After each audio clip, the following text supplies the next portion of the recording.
Yeah, okay. Get a little more interaction since it's a Sunday. Yeah, hopefully. I have one person in chat right now. Um, so, yeah. I don't know, before, like, I have, similar to last time, a bullet point of lists. Hello, Cammy. Bullet point, like, list of, like, stuff to talk about, and I shared that with you. Mm-hmm. But first, let's just talk about what you thought overall. Yeah. Danganronpa 3. Yeah. Uh, it's an anime. It really is.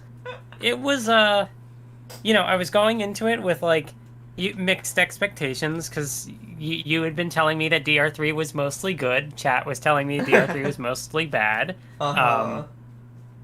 And yeah, coming out of it, I definitely had more positive than negative feelings. That's it's, good. Flawed, just like, any other iteration of the franchise is. Yeah, But I think I found myself disliking it more on my rewatch than than when I first watched it. But I think that was because, like, a lot more of the elements that I have been critical of since I watched it have kind of been bouncing around in my head since then, and being able to, like, see them again kind of solidify stuff. Mhm. Hello, Cammy. But yeah, I don't know. If you don't have anything else to say, we can just start. Yeah, I guess not really in like a general sense. Uh-huh. I mean, yeah, overall, I thought it was. I feel like at worst, if I still did like scores, this would be like maybe a 7 out of 10. Uh-huh. I mean, I rated the 4 parts of the Danganronpa 3 like umbrella as I think it was like I think originally it was like a 9, a 7, a 3, and a 2. And now it is I think 8, 8, 3, 2. That sounds about right. But yeah, so let's talk about specifics. Future arc. Future arc was. I mean, it's kind of hard to talk about one and not the other because Okay. I think what makes Danganronpa 3 interesting is like I did the have interplay. like points for both of them, but we can talk about those two at the same time. Because just like in the general sense of like Future and Despair arc, I mean, it's certainly an interesting way to like construct an anime, like have these two interweaving sort of parts. Yeah, and, like, I don't know other anime that have done something similar. Uh-huh. Like, it just feels like... I mean, there are anime that have used flashbacks, of course, but it's like such a reliance on those, quote, flashbacks here that they are, just half the narrative. Yeah, it's one of those things where, like, like there were initial impressions I had of like both, but like because of the interplay, it's like a lot of the early critiques I would have out of the series kind of like cancel each other out, sort of. Just like Future arc starts out kind of slow because it has to just like info dump a bunch of stuff and set up the premise and the characters, and so it with the color palette as well being very like darker, just kind of gray, more washed out. Yeah, more dull. Yeah. But then like it works in the sense of like you go from that to like early on having like the contrast between Despair and Future. I can it's obvious that they're going for like that's like intentional, that Despair arc starts off with this very bright color palette and is a lot more upbeat, and so they kind of complement each other in that way. And then like as Despair arc gets more despair, Future arc kind of starts to hit its stride and sort of pick up the slack. Yeah, so for me, where the point where Future kind of picks up is around when the Seiko and Rudica stuff start. Because I feel like that's the first like emotional catharsis that the story gets.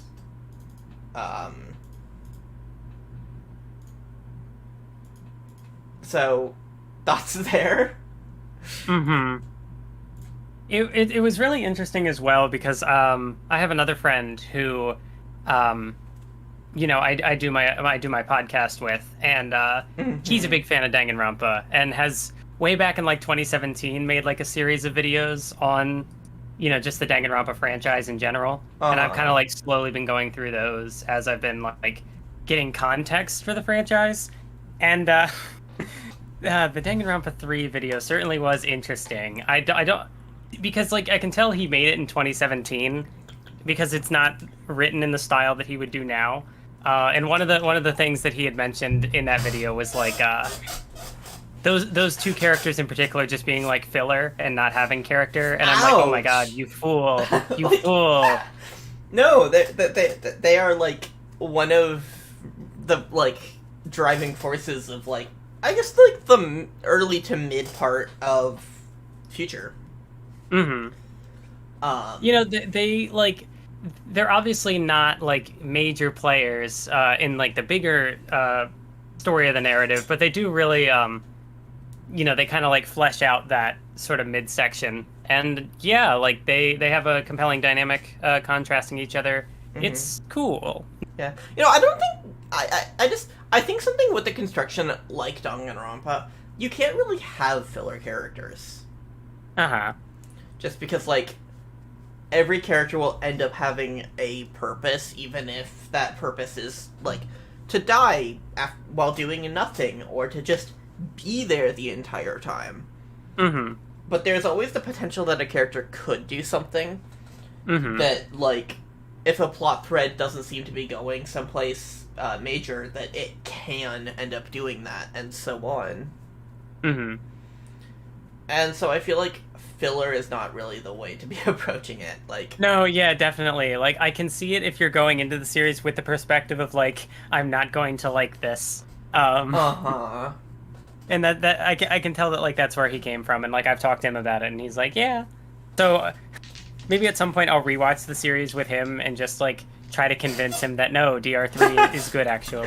It is good. I don't know, there's a lot of it that I like. If we want to talk about despair a bit, so do you want to talk about Mikan?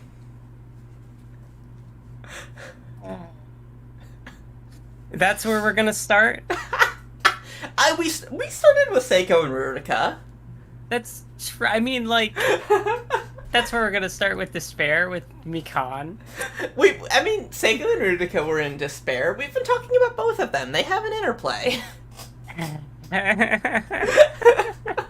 But like, sure. Let's talk about Mikan. So, Mikan is awful. This is true. But like, I find the kind of awful that she is here to be very entertaining. Especially in the back half of the series. After the video has been, like, the despair video has been used on her. Yeah, you could say that.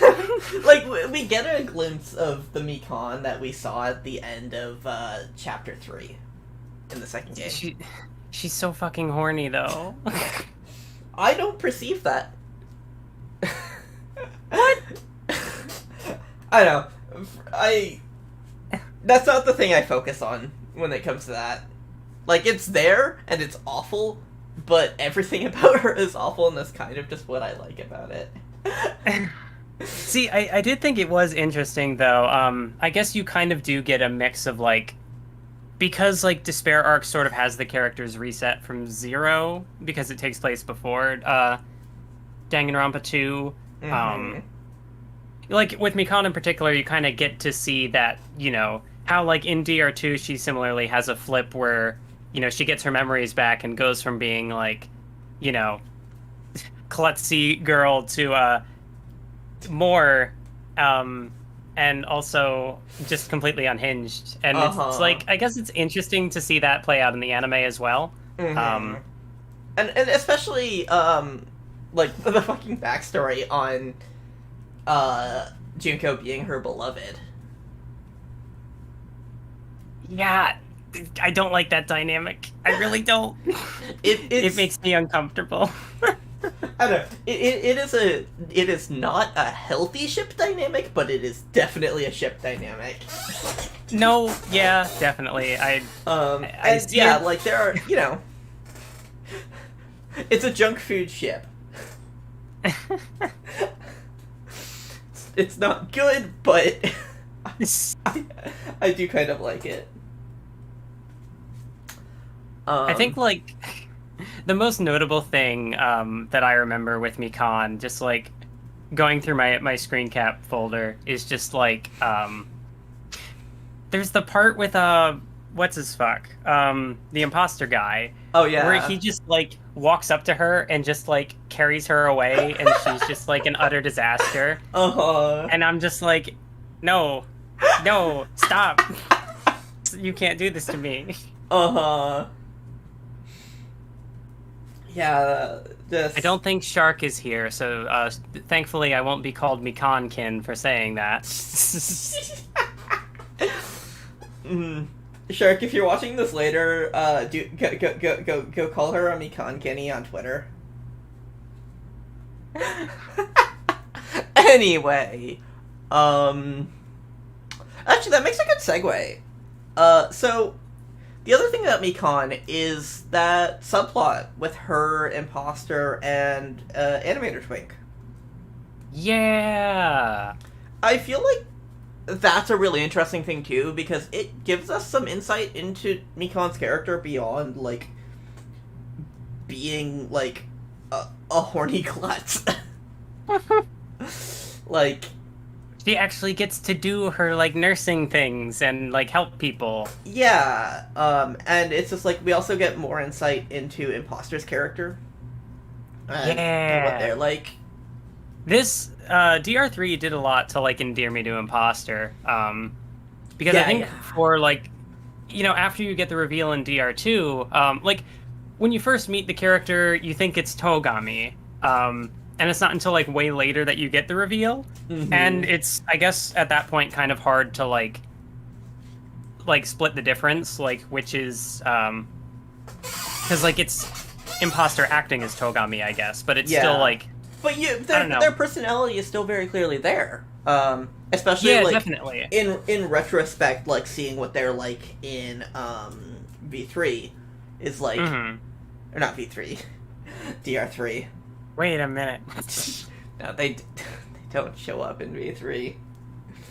But Spoiler. no, seeing what they're like there is like it makes a lot of their personality in the second game make sense.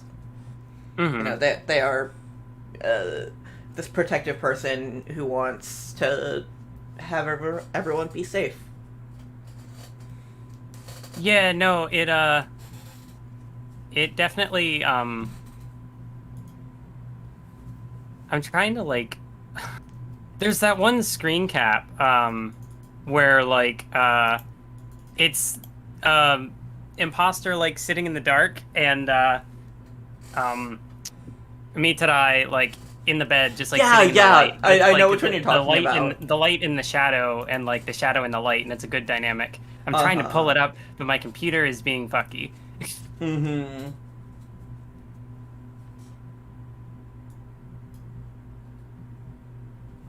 What is it doing? But yeah, I definitely came out of this, like, for the most part, feeling more, like, I don't know, I was able to connect more to Imposter, and, they felt like an actual character and not just, like, Imposter in a Togami suit. Yeah, there was definitely, like, some personality for them. And, like, honestly, that's one hell of a feat, because you have a character who in the first game was defined by not really having an individuality. Mm-hmm. And they managed to spin that both that works retroactively with the personality that the character had, while also, like, building on it, giving us something new. Mm-hmm. So, fucking kudos to that.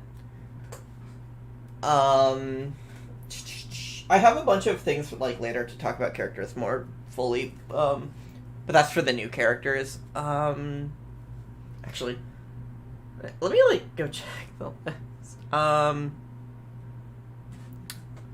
Yeah, okay, so... UDG. Right? Ultra Despair Girls. That was such a good episode. Like, seeing them at the end of, like, episode 6 or whatever. Uh-huh. I lost my shit when they showed up. It was... they're so good. They're so good. Yeah, and then just getting a whole episode. And what an episode it is. Like, it definitely does a lot for UDG, I think. In a good way. Mm-hmm. Like, it expands on it, sort of makes it a more kind game in showing that no, those kids didn't just die. I think that's nice, and I also think that the material Monica gets is very good. Yeah, I could maybe see somebody, like, you know, the whole thing at how that wraps up, where she's just like, I mean, it's funny, so I don't have a problem with it. But the whole thing of, like, she just kind of gives up on being the second Junko after, like, seeing Komaeda and just being like, yeah, no, I don't want to be that. I think there is definitely something there for the theme of hope and despair. And also just, like, passing stuff off to the younger generations. Uh-huh. But yeah, like, the part where she just goes to space and it's like, I'm done thinking. No more thinking. Mm-hmm. Mm-hmm.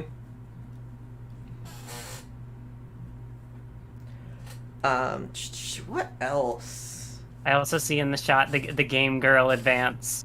Uh-huh. For all your girl gaming needs. So, we'll talk about Hope in a second, but I think there's, like, one more thing to talk about now. Kyoko dies. Oh, Kyoko. That was... It's a good death. Like...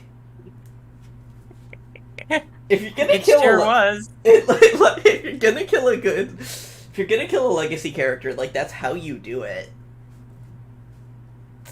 I think, like, the way that it really ties together her arc, like, learning to trust people, learning to be able to deal with people to the point that, like, she trusts someone so much that she would give her life for them.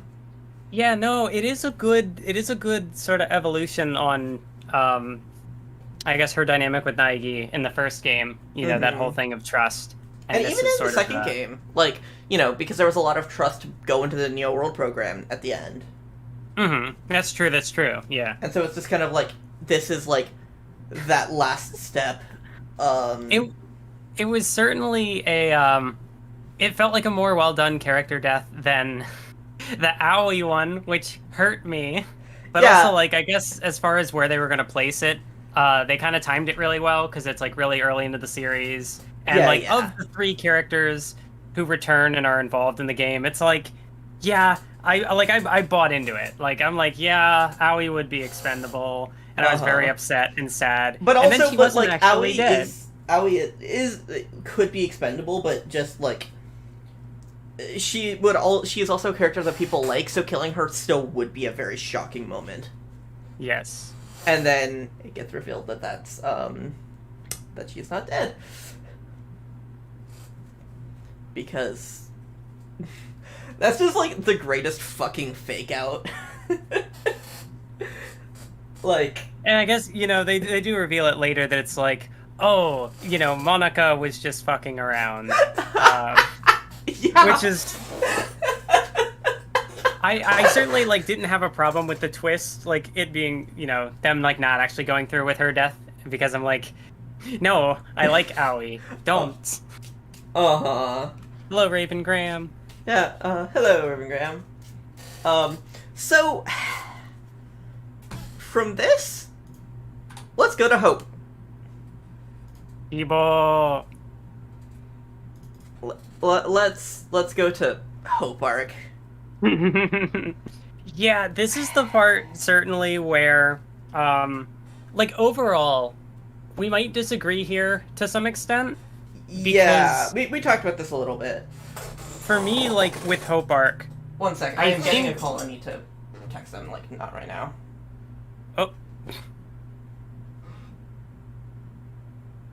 My plan for this stream was that I was going to just cycle through a bunch of screen caps, but I have too many, so it is not feasible. Mm-hmm. Okay. Okay, there we go. So, as was being said, we sort of disagree here. We talked about it a little off stream, but Yeah, so overall, for me, with how it ended, for the most part, I think I had an idea of what the series was going for thematically, with the idea of it's hard to not talk about why, or just in general, I have to talk about Mitarai and Munakata, and how they both kind of have this with Munakata in particular, he goes through this series dealing with his sort of I don't know, he wants to eliminate all despair, and so he seeks this perfection, even if it's he seeks to eliminate all despair, even if that means he's the only one left.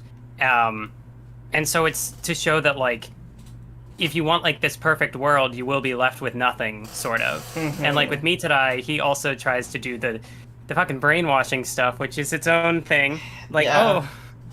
People were brainwashed with despair. Let me brainwash them with hope. I have a whole point for that later. But yeah, so they both have the two main sort of I guess you could say antagonist characters at this point have this this idea of perfection in their minds, that hope is perfection, that you can't have any despair. Mm-hmm. And so they're the message of the series seems to be that you can't have hope without despair, and that's where you get the connections with the ultimate despairs, and how they will carry on that as a symbol of despair sort of thing to balance out Naigi's hope. Mm-hmm. But they do all this talk about sacrifice and stuff, and they don't have any fucking sacrifice. That's the thing, yeah. I don't know. I do not understand why they had to bring back the characters from the second game, all of them, because when they're going for this sort of not perfect happy ending, it would make sense that the sacrifices would stick. Mm-hmm. But they don't. They bring back everybody from DR2, yep. And it feels too much. They're trying to not have this perfect ending and also have this perfect ending. Yeah, and it's have your cake and eat your cake and have it too. Mm-hmm. So overall, I like what it is going for. Even if I dislike bringing everybody back, it really just feels like DR2 doesn't matter. Yeah. In most cases. But I don't know. I guess I'm good at I can compartmentalize the stuff I don't like, and overall see I see what they were going for and kind of appreciate it on that lens. So mm-hmm. it isn't a series breaking detail for me, even if it's I don't think it's great. Oh fuck! Apparently my model got broken when I was dealing with that call, so I need to. Oh, no. Continue. So yeah, it's they try to have this mixed ending that you don't need perfection, that you can have hope and despair, but they the sacrifices don't stick, and Yeah, with the DR2 cast in particular, it's just I don't see why they couldn't have done the same scene that they did with, like, you know, everybody confronts Mitarai, but, like, still have the survivors left, because you still get the, you know, the, like, sentimental connection, I guess, would still be there that, like, pulls him out of his, like, funk. But especially, like, you know, there's a line from Gundam, which is, like, he says, something about, like, the destiny of those who survive, that, like, you have to carry this on. And that should be a thing for the survivors, not everybody. And for me, I just think that, like, it's a very rushed ending. And it's an ending that does sort of come out of nowhere. And it's an ending that undoes so much. That it, like, what you have there is not worth what it takes to get there. I haven't engaged in DR3 in a while, so take this with a grain of salt, but I think it's interesting that the DR1 cast lost almost everyone, but contributed to saving all of DR2's cast. I feel like there's something there. But yeah, that's maybe an interesting way to look at it. It does feel weird that, like, Danganronpa 1, like, they brought back everyone from... I'm glad, like, I'm not saying they should have brought back everyone from the first game, also. But it's just, like, you know, why one and not the other, I think, sort of thing. Like, it feels like, I don't know, feels like a kind of, like, favoritism or something. Yeah, I know. I just, like, I think that the choice to not have Kyoko die really, like, doesn't get, like, takes away a lot of favor for me. See, like, I think the thing with that also is, you know, by that point, the DR2 cast is already back. So, you know, I guess Kyoko not, like, dying doesn't feel like it, you know, it breaks anything more, even though I still agree that, like... shitty and so slapdash. It's just, like... Mikon is just like, I found this thing that saves someone's life and gave it to a person. And then Kyoko is just alive again. And it's just like, with the DR2 cast, you know, we know that, like, there was stuff going on, and we'll get into 2.5 in a sec, but, like, with Kyoko, it's just nothing. And I think that betrays a lot of the intent behind this. And I think, I don't know, I think that there is a tension between, what this is trying to do and what it is actually doing. That is something that I will be talking about more in V3, because I think V3 also sort of... I'm trying to be, like, kind in saying this, but I think that sort of error on a thematic level comes up there. Okay. I think it is very easy, if you're trying to go for a specific kind of ending, to force that ending even when it doesn't really suit the story you're telling. And I don't know, I think that bringing the choice to bring back the entire cast, like, makes for a shitty episode. Yeah, that's the thing, too. Like, for it to be the finale episode, and they just kind of, like, because they bring back everybody has to do something. And so, in place of, like, you know, giving more of a holistic sort of look at the ending, I guess, you know, everybody has to get a little fight moment. And it doesn't really feel like it adds anything. And it like, makes it a very cool, hollow episode. You get to see the characters be back and be cool, and it's like, okay. As I said, like, I feel like part of why, like, I don't get too hung up on the ending is because I feel like it would have worked, you know, basically, like, exactly the same, but just would have resonated more if they had the survivors of the second game and not everybody. Yeah, but I think, like, if you are changing the episode to only have the survivors... No, yeah, you do have to change a lot. You are changing everything about that episode, basically. Because it's, like, what, 10 minutes of content otherwise? But then, like, you could have focused more on, like, I don't know, the characters of the first game. and had it be more of like an even split. But I don't know. I think having that fight scene at all is already kind of not good. I think that alone makes for a bad episode, because it's like it doesn't like, from a story perspective, it doesn't really have a reason to be there. Hello, shark.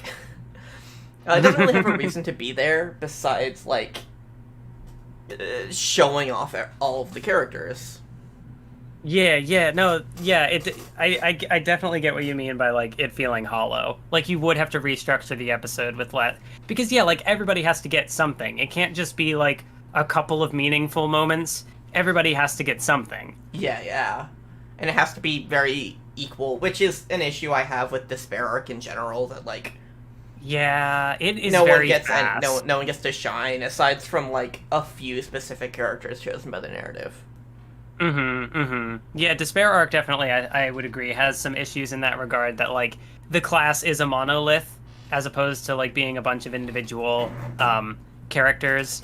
Yeah. In which I think in some cases that does work. Like in the very first episode of Despair Arc, I think it's really fun because it's so fast and like the jokes are very punchy. Like it just goes and goes. Because you need to like, I think like introducing everyone like that is fine. I think it's just like the problem is in the next 10 episodes, that's how it goes. You know, if one character says a thing, everyone else will say a thing too.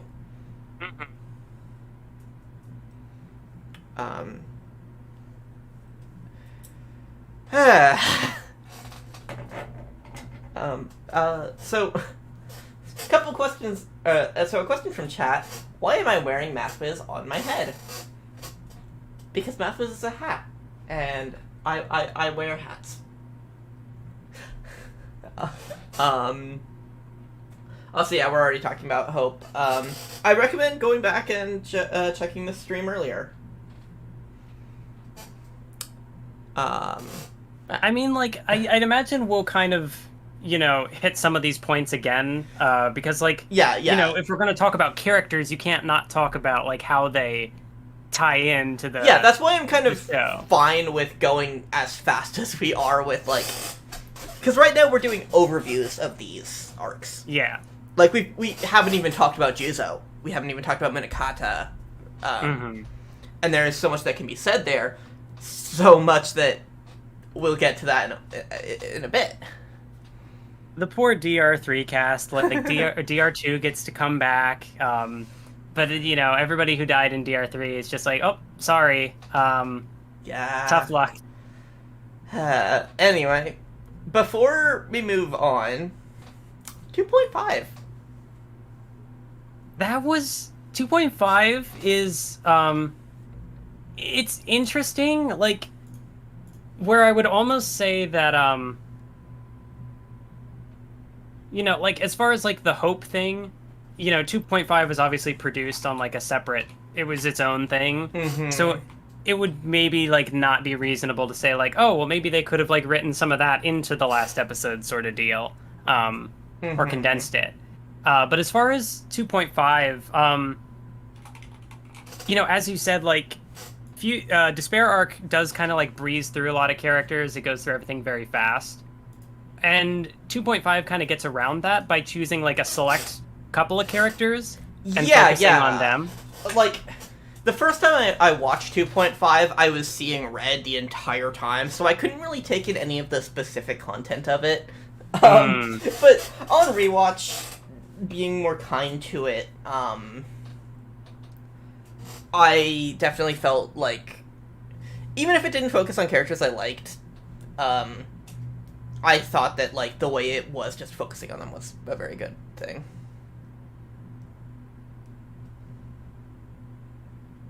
I think one of my favorite details of the episode, because, like, I felt like when I was watching it, I caught on pretty quickly to, like, what the gimmick of the episode was.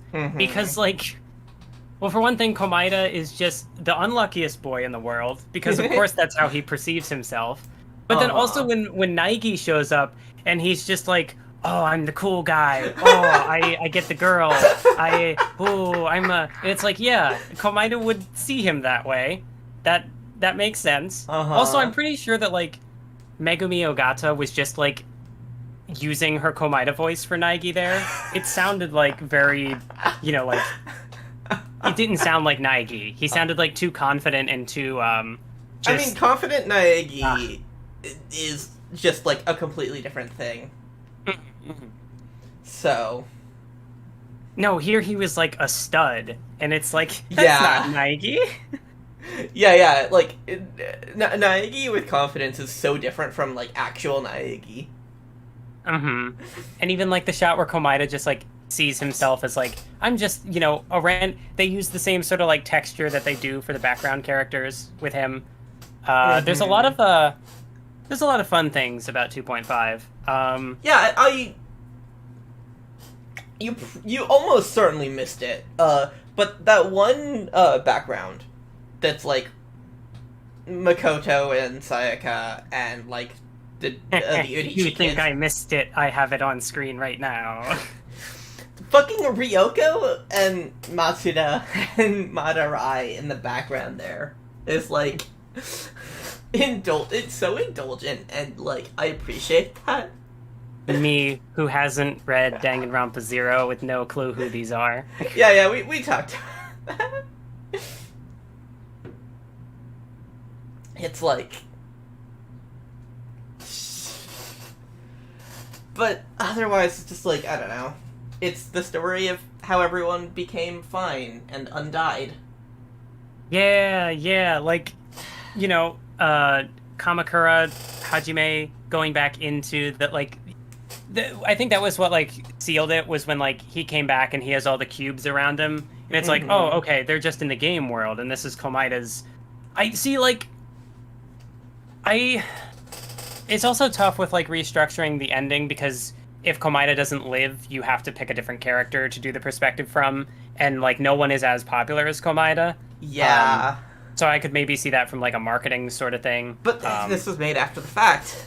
Yeah, that's true. Because I do like this mechanic, or, like, the way of explaining, like, how if this had just been used for the survivors, like, seeing, this being kind of how they can kind of, like, break out of that. Like, once Hinata sort of, I guess, because it's, like, the Hope Restoration program, and I could see, like, with Hinata kind of, like, getting his personality back, and then, like, him, kind of, like, coming back, and, like, Kamakura is obviously a thing, and so then him, like, being able to... I don't know. It's I don't know. It's also a detail that I could maybe just, like, see not being a thing. I don't think I'm making sense now. It was a fun episode, I guess. Yeah, you're making it except for the part where everybody had to live. It's like... In a void, it is fine. In the context of 3, it's terrible. Also, the part where Kazuichi fucking dies. The part where Yahiko fucking dies. I love that so much. Because I remember, like, when it happened, like, it cuts to the photo of Kazuichi with the flowers, and I'm like, oh my god, he's dead. And he actually was dead. Yup. It was just comedic gold. Are you going to read Danganronpa Killer? I have not heard good things about Killer. Oh, so probably let me tell you more not good things about Killer. It is awful. It is terrible. Yeah, so the answer is almost certainly no, unless I want to, like, torture myself. I think if you want to go for completionist, like, go ahead. It's bad, but, like, it's not overly bad. It's just kind of, like, not good. Kraftsdorf loves it. I know that's not true. That's at least one thing that, like, going back to his old videos that, like, we can agree on. Even though I haven't read the manga, it just doesn't sound good. Like, I'm not usually one to use, like, edgy as a criticism, because I like edgy things, but, Yeah, no, it is super edgy. It is so bad. It's a bad time. It's not even hilariously bad. It's, like... Check it out if you want to be completionist. Well, considering I haven't checked out Zero or any of the other interesting stuff, I it mean, is are unlikely. you going to be checking out Zero? Probably not. Fair. Because, like, at this point, if I've already finished DR3, I don't know what I'd have to gain from it. There's background stuff. Mukuro gets Like, some screen time. But also Danganronpa If is the thing I have to read, and Mukuro gets even more screen time there. Yeah, I know. I think I have told you to not read Zero before, but like I don't know, it's fine. It's not terrible.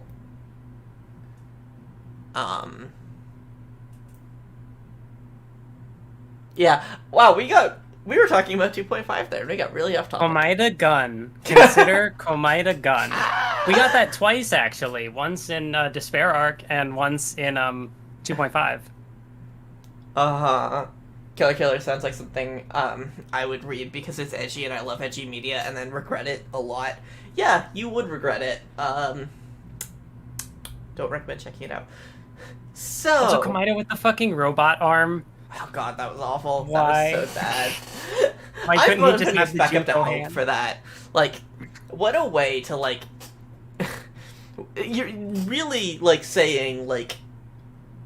None of this matters. Mm. None of this matters. These characters are just going to be in a state that, like, is fine. They're fine. It's fine. Everything's fine. Everything is fine. There's no need to panic. Everything is fine. And with that, let's move on to new category. Danganronpa 1 Survivors. So let's talk about their role. I feel like the obvious place to start here is Aoi? Asahina. Because holy shit, this has some of like my favorite characterization for her easily. Yeah, she's really Just good like here. Seeing her be in a combat role, some of my favorite moments from her are like in this, and I'm glad they didn't kill her before she was able to do all this stuff. Yeah, and also it like there's the fact that Naigi can't run. So yes, I was she about just to go carries there. her I was around about to go everywhere. there. Aoi is just transportation. I know. But she also gets to do more than that, so it's good. A headcanon that a friend gave me is that it,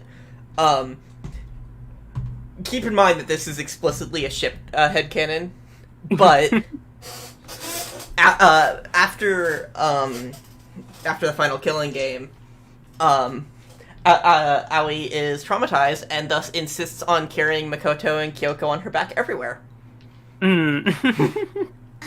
Also, like, there are just so many little moments that I love. Like the part where, big boxer guy is gonna fight him, but he can't, Naigi's like, oh no, you run, Asahina, I'll stay here. And like, I'll hold him off. And Asahina's just like, you know what kind of girl I am, and just picks up like a pipe and is just like, let's fucking go. Let's fucking go. Yeah. And I'm trying to think, what was the other moment that she had? Because there's one more that I just like can't think of off the top of my head. Oh right, the part where near the end where they're like putting up a barricade and like Naigi and Mitarai are weak boys and they can't push the thing, and then Asahina just like walks over and just like effortlessly just like shoves the thing. Yeah. I love her. Yeah, Aoi was really good, but Makoto got a lot of stuff there too. And I mean, a lot of it, I think, is about the dynamic between the three survivors. Mm-hmm. The three, Yasuhiro crying outside the building.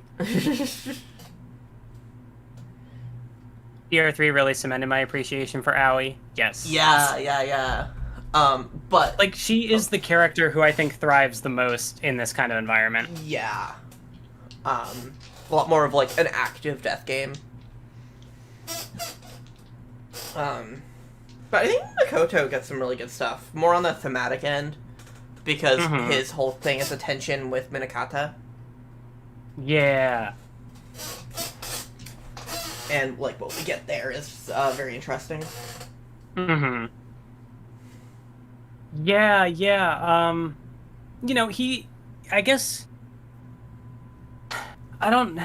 I was almost gonna say like a static character arc because like he still sort of maintains his I think he is. you know, he's the main character of the fucking franchise. Of course, he's the static character, symbol of hope.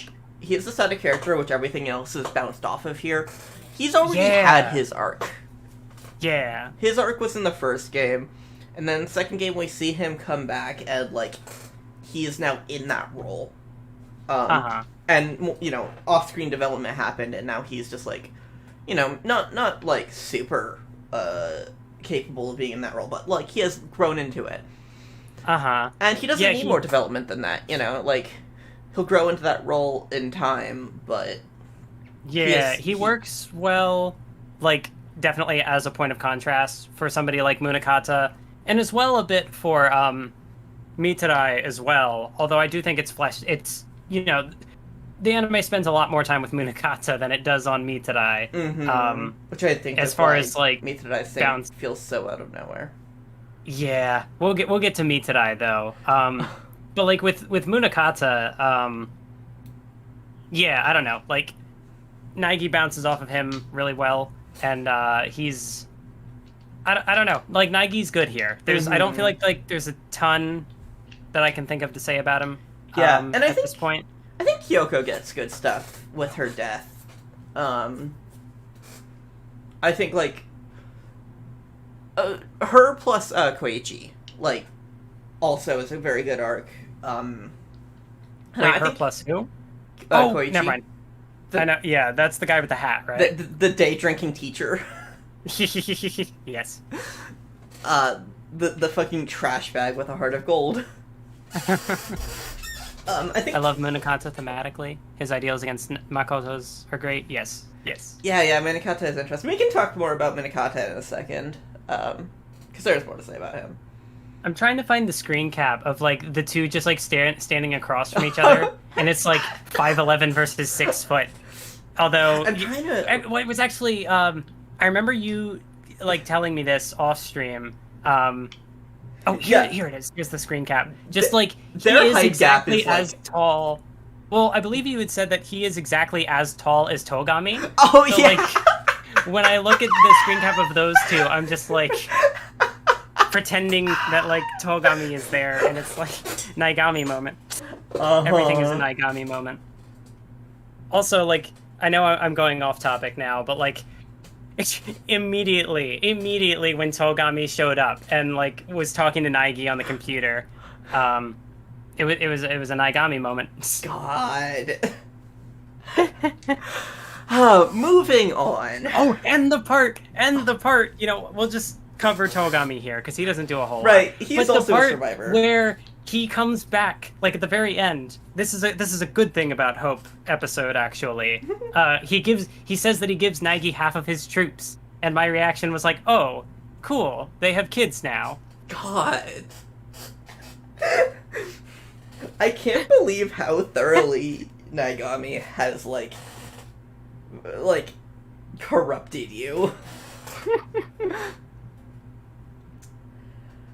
Are you done? Naigami is Hope. What are you talking about? Speaking of Hope, Chisa Yukizome, the Hope of Class 77B. Oh God. God. Chisa. I love Chisa. Chisa's great. Yeah, no, Naigami was supposed to be a joke. That was supposed to be a joke. Too late. It's real. Yeah, the damage there is done. But yeah, Chisa. I really like that, like, we are introduced to Chisa with her death. Yeah, that was really cool. When you, like, start with the first episode of Despair, and she's just, like, watching her own death on, like, the projector. Mm-hmm. It's a really good way to establish kind of the interplay between both. Yeah, and I think, like, even without that scene, like, seeing her death and then going all the way back to the start, is just, like, getting to see her life, I think does a lot, because... Yeah. She's a really interesting character. Mm-hmm. Yeah, Chisa is great. I love Chisa. Um, Yeah, she really, she really does shine as well in that like introductory episode of Despair Arc. Because like she has the personality to just like, it works really well with like the comedic hijinks. Like the part where, she seems to be like a disaster. She's like, she's a goof. But then like, there's the part where Fuyuhiko's like, no, I'm not going to listen to you. And she just like stabs the knife into the desk and is like, I'm sorry? She is the perfect teacher for that class. Yeah. Up until she wasn't. I remember having another interesting moment watching it where I was just thinking like, getting to like the fucking like brainwashing part, and it's just like, man, I wonder how she gets unbrainwashed to make a cameo in future arc. And then I was like, wait, maybe she doesn't. And then it was just like this big like like my brain just exploded. Yeah, I think that's a really good twist. I think that does a lot. I think that's one of the more interesting moments for the interplay. That just, the scene itself, I think. Oh, sorry, I'll let you finish before. Oh no, I was done. Oh, okay. But yeah, like the scene itself, though, there are a couple moments in DR3 where it's like, this is uncomfortable. I don't like this. And that one I don't think was the worst for me, but it definitely was like ooh, no. I just realized that we forgot to talk about something. Oh. Tangent off of that. Chiaki's death. Oh, we're jumping to that now? I mean, I suppose that we can kind of go, like, bridge that, because it's like Chisa was responsible for it. I suppose, and it's also but just we haven't even talked about the rest of Chiaki in this series. I forgot to put her in my notes. I can't believe you forgot about Chiaki. Who? But anyway, I know, let's build up to her execution, and let's, like, go back to where we were. So, the thing with, Chisa and, like, the Despair video, I think it is an uncomfortable scene to watch, and I think in ways that is good, and in ways that's maybe not. Mm-hmm. I think it should be, I think it should be an uncomfortable moment. Mm-hmm. No, I get it. Yeah. It's like a very violatory act. I think like there definitely is a degree to which like a lot of the more uncomfortable scenes are like probably doing what they are meant to do. And it's just like me just like naturally just like being unsettled by I don't know. Yeah. But to start the bridge over to Chiaki, the relationship that Chisa and Chiaki have, I think, is very good. Because I think it gives Chiaki a very good character arc throughout this. Yeah. I really liked how Chiaki was like a different character in a lot of regards to she's just a different Chiaki person. The wiki DR2. has different pages for the two Chiakis. I do think that's fair, yeah. Because I remember, people. I'm pretty sure I said something like in DR2 or whatever that like, I didn't know what the deal was with Chiaki, like how she became an AI, and I had like raised the question of like, was she a person who became an AI or like was she just an AI? And this sort of like elaborates on that.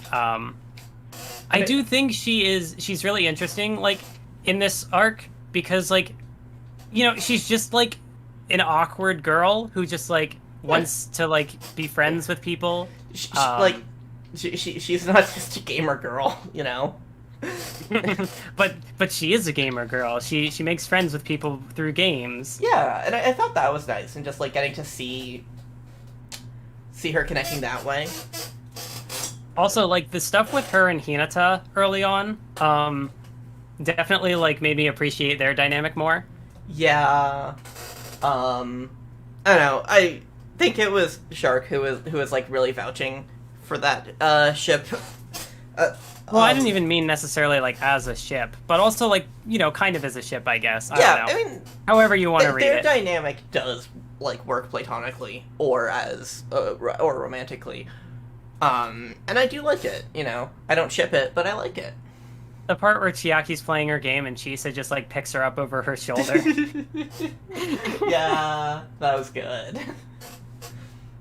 Yeah, and I think Chisa really like is essential to this dynamic, in like this development, and that makes it so harsh and so cruel and so difficult.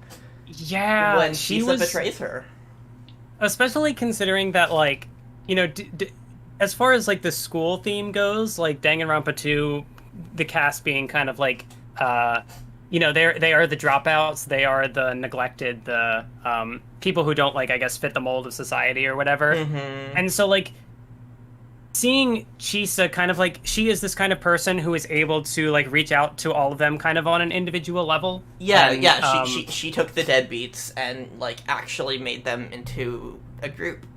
And yeah, like, which is understandable then why like her getting you know, like her being brainwashed into despair sort of just like, you know, sets them up for failure, because like that was the one person who like took a chance on them sort of. Mm-hmm. And yeah.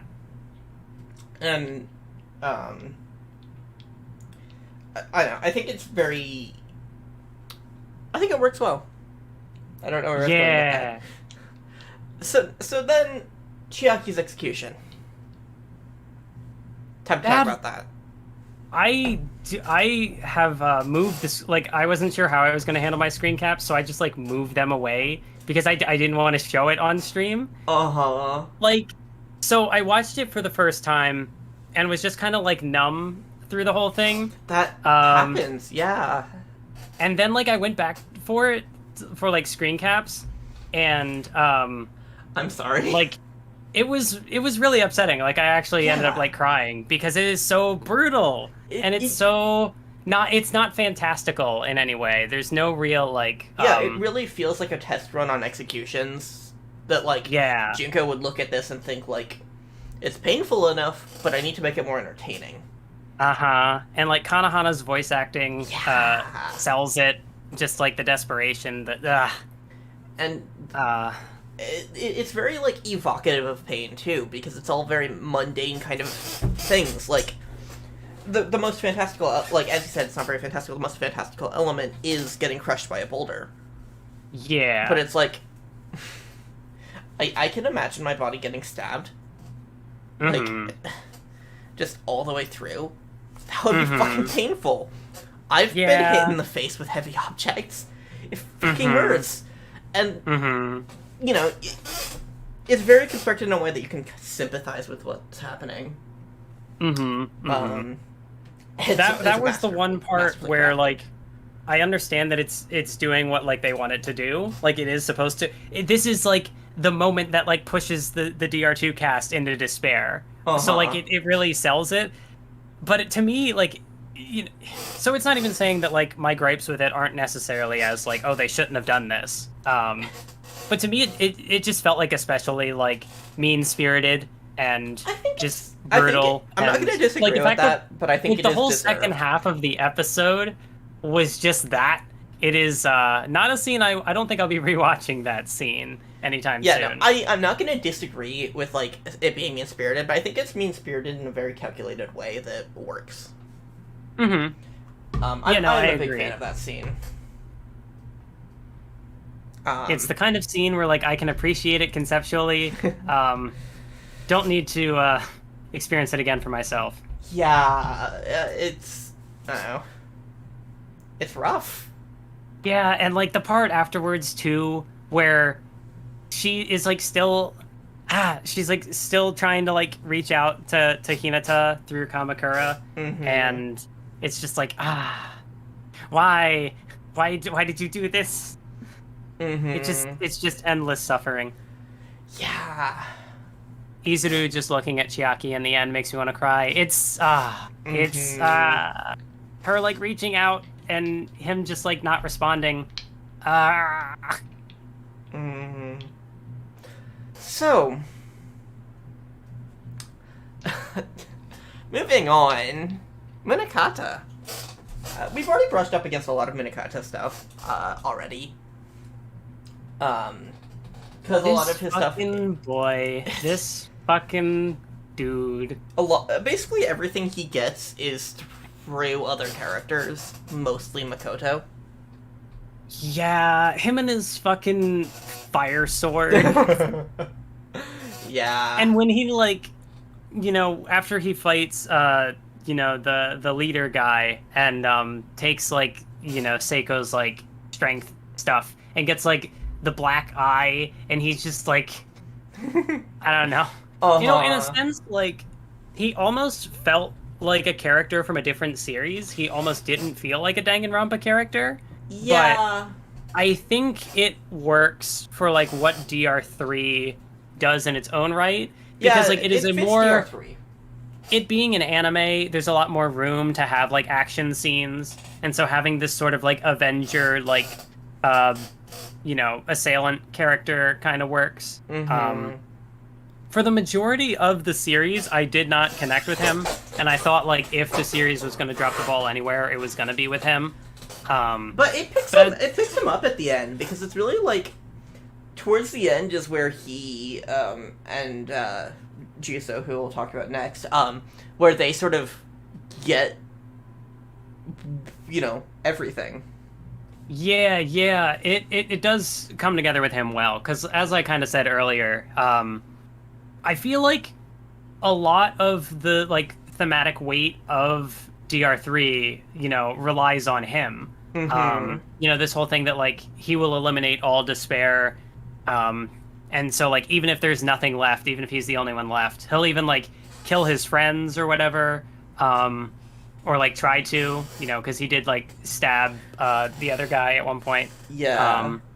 He is just, like, I don't know, he's kind of lost my train of thought, but, I do like his role. Yeah, and, like, I think, like, what Shark says, he's the right character thematically, but I don't like him as a character. Mm-hmm. I agree with that. Like, he's not someone that, like, I am super attached to, but I think he has a great role in the story. And I think he has a great role thematically. Yeah. Especially when you get the reveal with, like, Chisa, and also the reveal with, the other guy, that, like, they, so in a sense, like, even his most, like, trusted allies, his idea of, like, purging the world from despair, all along, he was, like, despair was, like, alongside him the whole time. Yeah. Him moving up in through, like, the Future Foundation and stuff, like, with Chisa by his side, allowed her to kind of get her roots into things. And of course, like, it's a little less direct with Sakakura, that like, he, made, like, one mistake, and that just kind of, like, he carried that for the rest of his life, sort of thing. Mm-hmm. And I do, like, I think what also makes me really appreciate Munakata is that, like, on his own, I don't particularly care for Mitsurai. He's very bland and uninteresting. Mm-hmm. But, like, I feel like because Munakata's character arc helped me, like, contextualize what was going on with Mitsurai. And so, like, for that, I also, in a way, it feels like Munakata kind of did a lot of the heavy lifting for Mitsurai. Because Mitsurai, for the most part, in Future, is just the background dude. Yeah. And it's kind of like, after a point, he just picks up the ball thematically, and it moves on. Yeah, but, like, his face turn was really well done. And, like, because, like, part of also why Kyoko's death mattered, and why they shouldn't have undone it, is that, like, there was the whole thing about dealing with loss. Like, he had lost Chisa, and it just, like, sent him into this, like, rage. But, like, Makoto dealing with Kyoko's loss was how they contrasted each other, because, Makoto even has the line, that like, even if we had to kill her, or even if she betrayed one of us, then like I still would have been glad to know her. Mm-hmm. And that's kind of what like breaks through to Munakata. And so yeah, they work really well playing off of each other. Yeah. But I don't have much to say about him as a character, so. Yeah, he is kind of the edgy sword boy. He's not as bland and uninteresting as me today, but I can see, him just kind of bouncing off of people, because like for the majority of the series he was kind of bouncing off me. He was just kind of this like, him being the Avenger sort of character, that he's very stoic and very serious, and it's like yeah. So, speaking of characters who got a lot towards the end, one of Danganronpa's 2 or 3 canon gay characters. This boy. The others being some fucker from the novels, from the Kyoko novels, and Mikan. So let's talk about Mikan being canon gay. No, not Jizo. I was gonna say, I thought like Mikan, that was, well, I guess it was sort of more vague in DR2, that it was like not specific. I don't know. I think, but I mean, I guess you could have made the assumption that it was implied to be Junko. It was like, but chapter 6 in mind, it's like definitely was supposed to be Junko. And then, we see in Danganronpa 3 that like. Yeah. But, Juzo is gay. And, like, that surprisingly does a lot for his character. I mean, like, for a majority of it, he's just kind of the guy, he's the right-hand man of Munakata. He's, like, the muscle. Mm-hmm.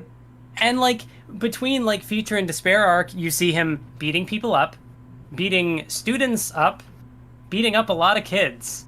He really does beat up on those students. Yeah. But yeah, like, it is also kind of interesting, because I felt like for the majority of the series with him, you could have definitely read the implications earlier on that like whenever Chisa would talk about like, like having feelings for it seemed like they had written it in a way that it was like vague, that like it could be her or it could be him. And of course, me gay brain being like, it must be him, yes. But then like they actually did the reveal at the end, and it's like, okay, this makes sense. It didn't feel like it came out of left field or anything. And yeah, like his sacrifice in Future is good. Because, as I said earlier, he kind of had that thing with Junko where like she was able to exploit him. And so even though he sort of lived to kind of be like a weapon for Munakata, sort of like to help him fulfill his ambition, but like because he couldn't like own up to those feelings, they were able to be like manipulated against him, and so he ultimately failed to help Munakata achieve his ambitions. And so like him, at the end still kind of getting the heroic sacrifice that like he like shut down the killing game for Munakata because he still wanted him to like move forward. Yeah, and I think I think he. So I want to address the thing. I'm sorry if I'm taking like most of the discussion. No, it's fine. You're saying things better than I could. It's clear that one of us writes scripts and one of us doesn't. So the other thing is that just like I want to address some things from Shark in the chat. That like I think like putting myself in the position of Juzo, that like Danganronpa takes place nebulously in the early 2000s, or not 2000, or early 10s. Like, being out as gay was still not safe. Like, it really depended on your position there.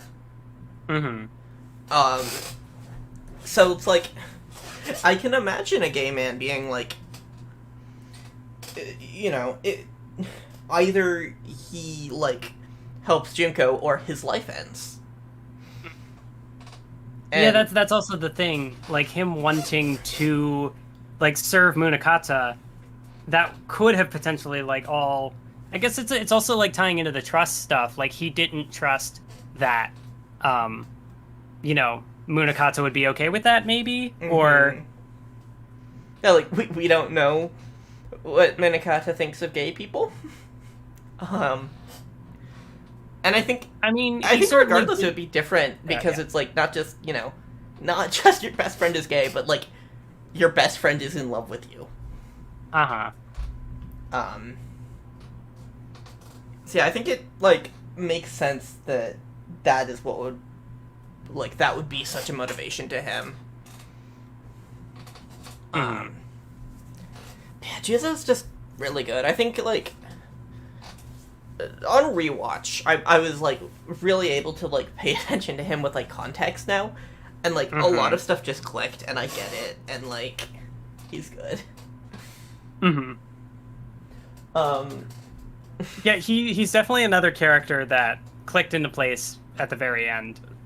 I think because even to that point, like on like an aesthetic level, I maybe could have appreciated him as like, oh, I'm the edgy shonen action boy. I punch people. I do the things. But that's really not who he is.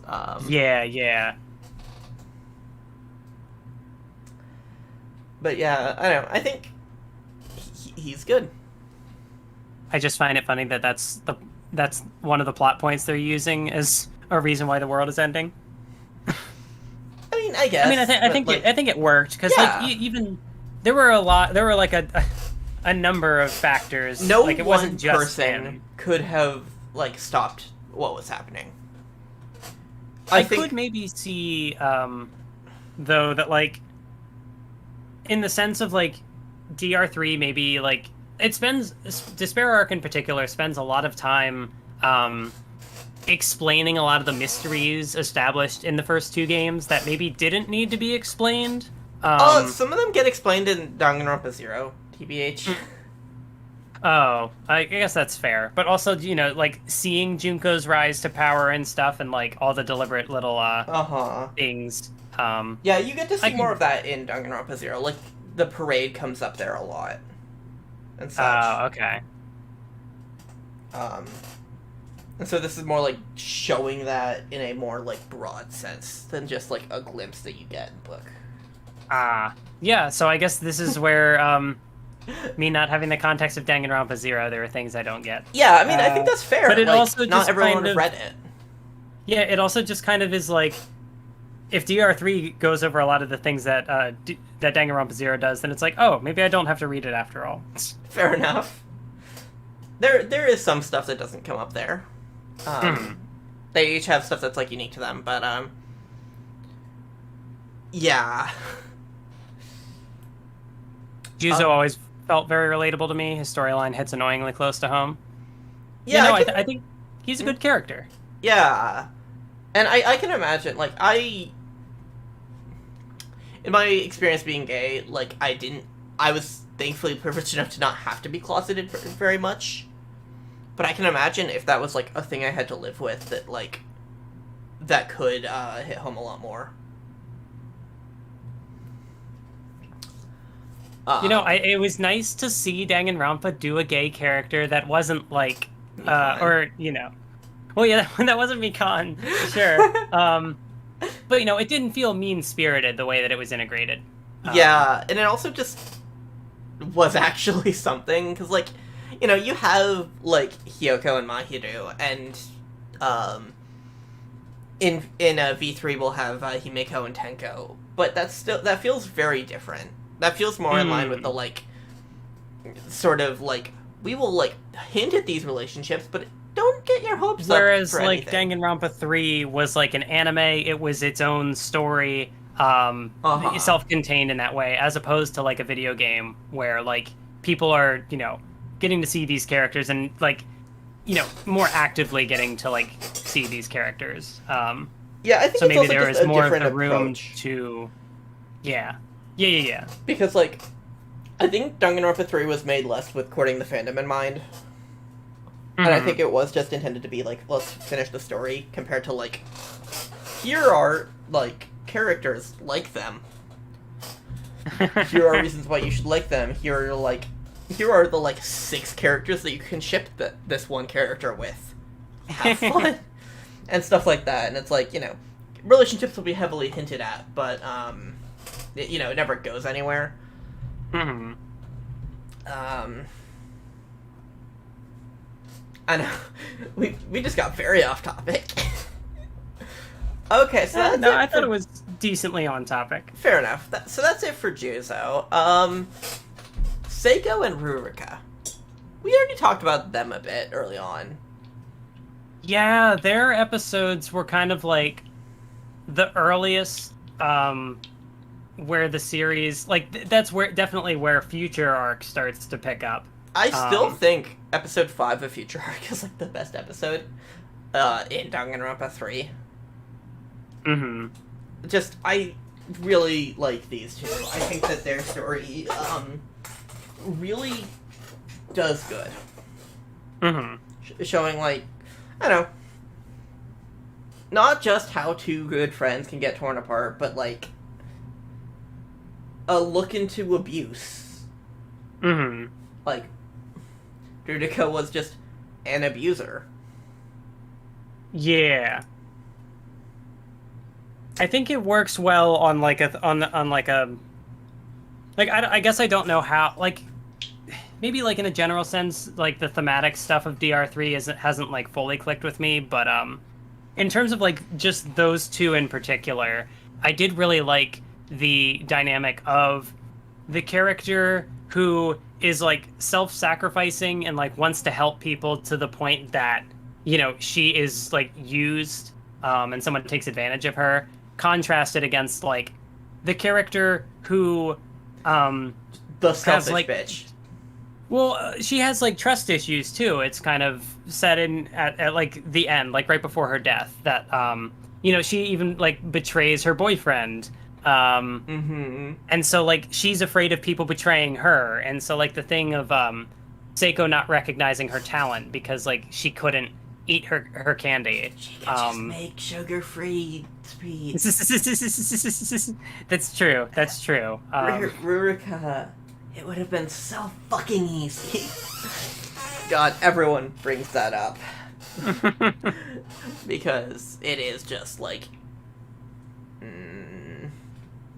I just thought that the way that their sort of character flaws contrasted each other, it was very believable that, like, this could be a friendship that just kind of over time just kind of like spirals out of control.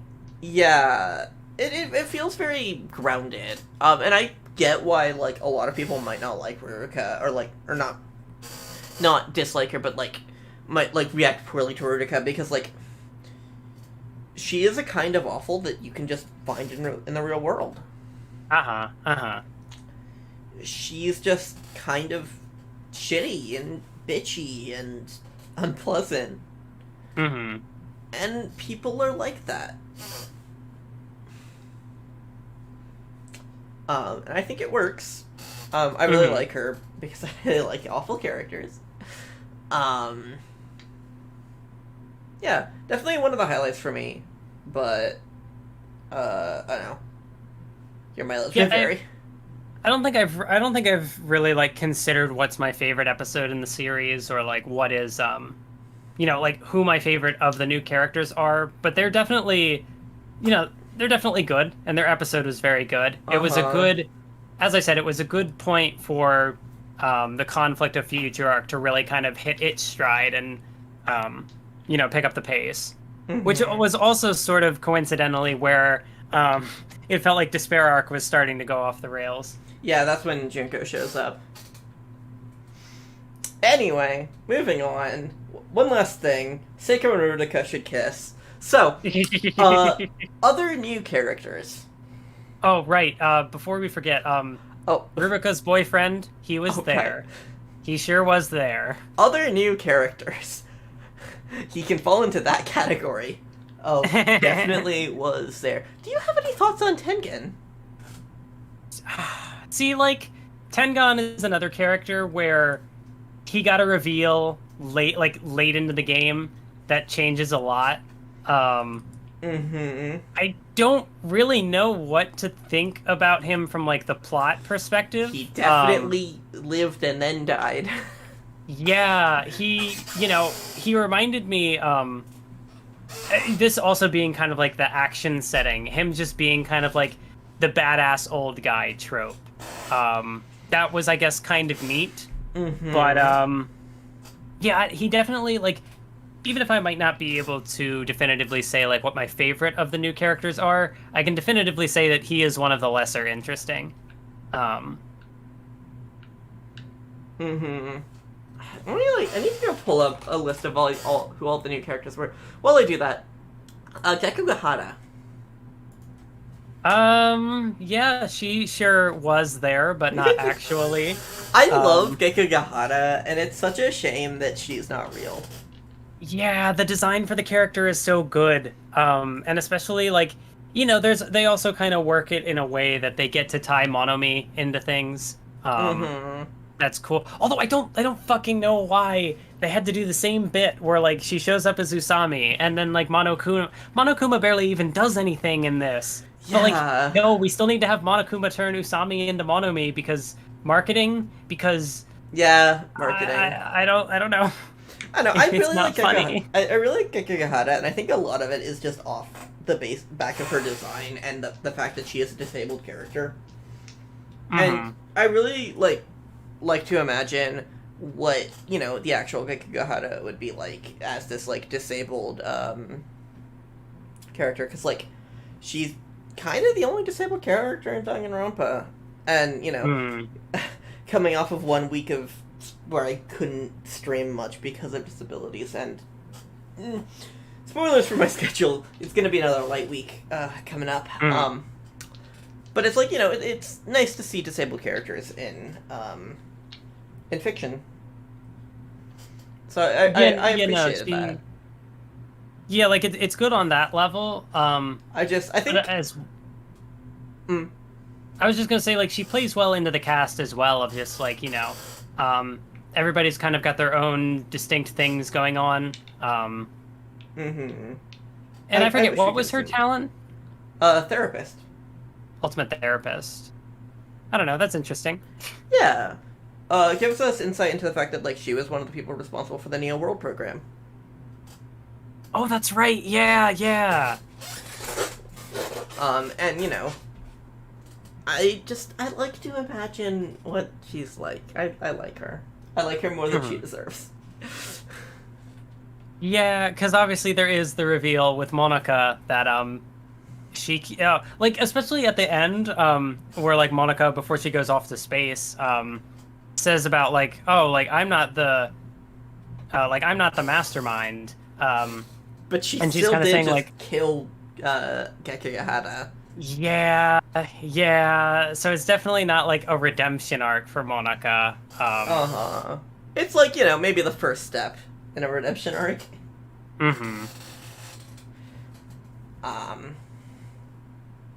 Yeah, unfortunately, there just isn't much to say about Miaya. It was interesting. I was definitely, like, I remember going through it for, like, first impressions, being suspicious of Gekugahara, just because, you know, her having kind of, like, being the tech character. So I was like, oh yeah, I could see her, like, but then it turned out, like, no, it was actually just Monica, so that was my reason to be suspicious.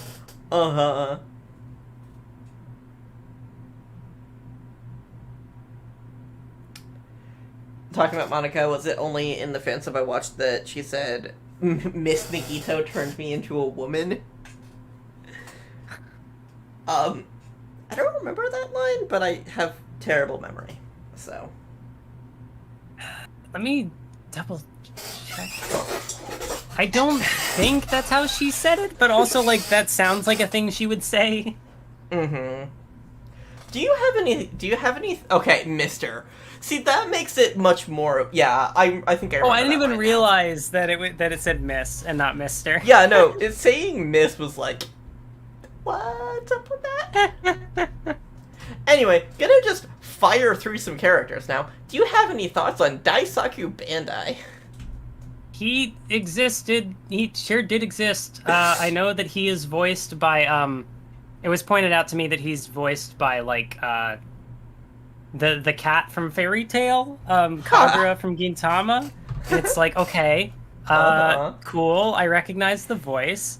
He sure does exist to die. Do you have any thoughts on Great Gozu? He also existed. He was voiced by All Might. Huh, neat. That's like it. We've already talked about Mitarai. Do you have anything else to say about him? He's just... So, as I said, I like his character more for how it kind of progresses off of Munakata's arc. Just kind of like, I guess, being sort of like a logical connection or extension of that. His dynamic with Imposter is cool. Like the screen cap I showed earlier, where it's like, you know, he is like the shadow in the light, and Imposter is, you know, the light in the darkness sort of thing. Their dynamic was interesting in that way. But like personality-wise, he's a dude. He sure is a dude. He's... You know, Future Arc, he's in the background for most of it. Surprise antagonist. He just feels like a flat personality. I was also reminded of the reveal with Imposter that he has a face ? The less said about that, the better. Mitarai. Yeah, he existed. See, like, I think the only credit I could kind of give, like, I could see this character, you know, getting complaints about, you know, like, tying into the brainwashing video, I guess, a little, like, oh, it's an anime? Like, the animator is this big, important character?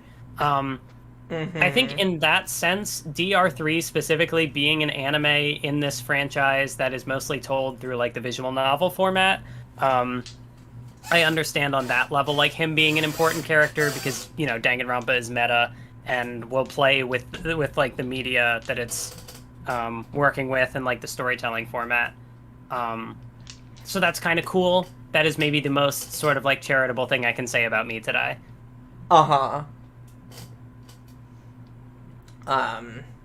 Seems like Munakata's arc reskinned without as much build-up. That's also true. It wasn't built up very well, I don't think. Like, I guess, you know, he gets a lot of screen time in Despair arc that, you know, would, I guess, hint at his importance. But for the most part in Future Arc, it's like, okay, I know they're going to do something with this character because he's so prevalent in Despair Arc. And then it just goes and goes and goes and goes until it's like, okay, reveal time. Yeah. And, it's I don't know. I think he is, like, part of why Hope Arc is so bad. I mean, like, I think he but this time for good. So... It's clearly like the show does, I think, enough to show that it's not a good ideology he has. But yeah, he's not that interesting of a character. Yeah. And last and not exactly least, Koichi. Oh, the dude.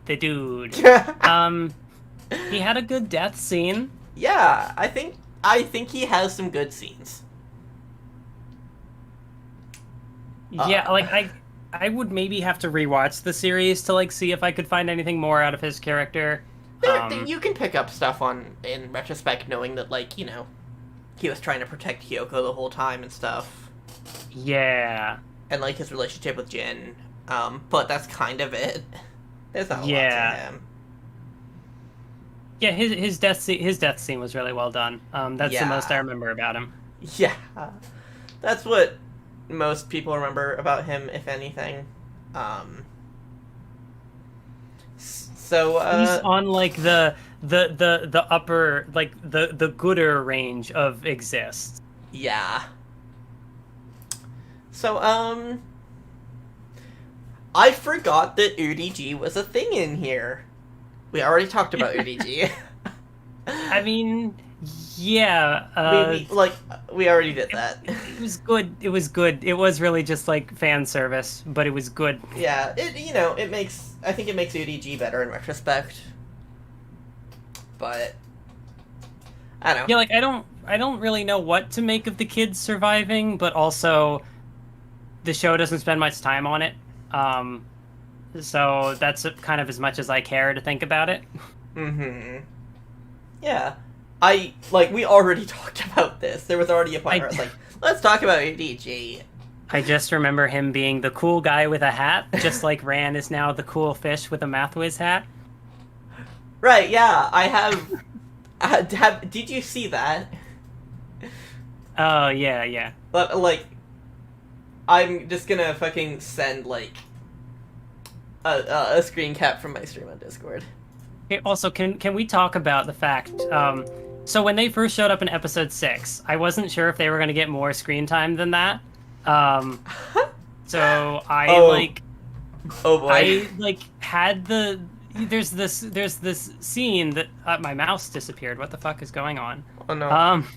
There's the scene where, like, they show up for a bit, and I'm like, oh, this isn't creditless. Both of these versions have credits. So I will just erase the credits. And that was how I spent one of my mornings. Nice. It was probably a waste of time, but it exists, so I can show it off on stream now. Mm-hmm. Nice. Ultra Despair Girls, good. Komaru, Toko, they are good. Yep. So, here's the thing. Despair in DR3. What is despair?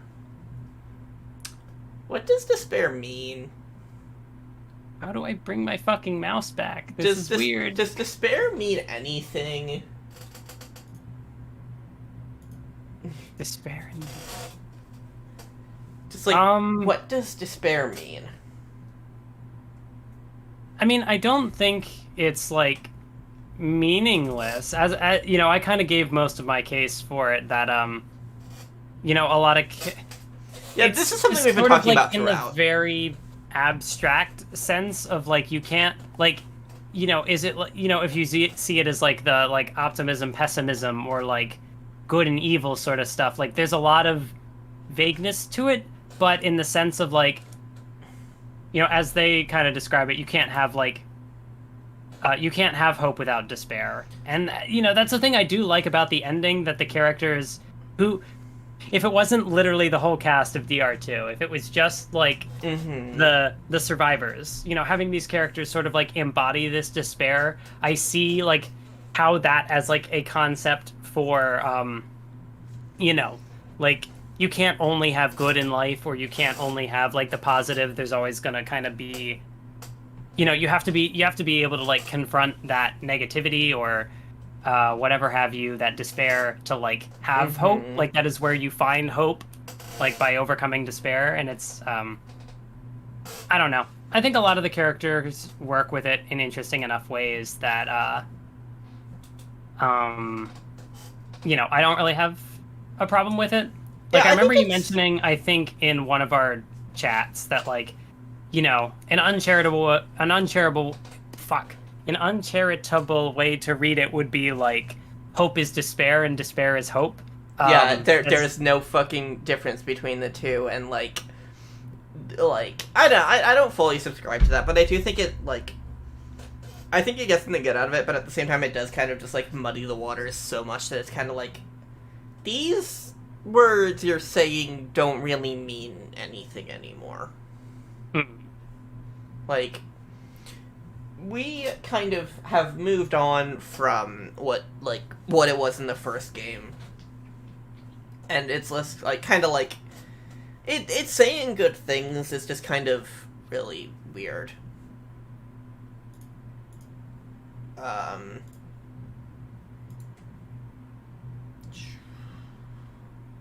One sec, you have a spammer in chat. Not anymore. I was just about to ban them, so... it helps that I found my mouse again. I don't know why it disappeared from my screen, but it's back. But, Wait, I said that in Mathwiz is also Despair Girl stream, but to me it feels like DR3 Despair and Hope lose a lot of tangible aspect it had. That's fair. Yeah, as I said, like I feel like a lot of what I appreciate from it is maybe a little more like in the abstract. Yeah. But I think talking about Despair, let's talk about the Despair video. So yeah, it's interesting because like Future and Despair sort of each handle like that Despair video or like the brainwashing technology like in their own ways. In Future, it's cool because you get the trippy sequence with Naegi dealing with like his survivor's guilt. And, like, just the shot of him, like, I don't know if that's, like, the planet or what he's seeing, but just, like, this weird, place. I think, like, I think that does so much to ground the Despair video. Yeah. That, like, we actually get to see what it's like to drag someone into despair, whereas in Despair Arc, it just kind of feels like magic. Yeah, like, it definitely is, a little less maybe a lot less tangible in DR3. It's just kind of like what also is the thing that kind of sucks regarding the way that Despair Arc kind of treats the class as a monolith is that like if you were going to explain anything about DR2 in Despair Arc, finding out like how the characters sort of like what the Despair version, like how each character succumbed. I don't know what the succumb. Yeah, I don't know what the tense of the word is, but like how each character, fell into despair. Yeah, there are people who have written fanfic for that. That would have been a cool thing to handle. Like of all the things that they chose to explain, why not that? I feel like if they wanted to do that, it would have been a lot longer, and they wouldn't have been able to focus on anything else.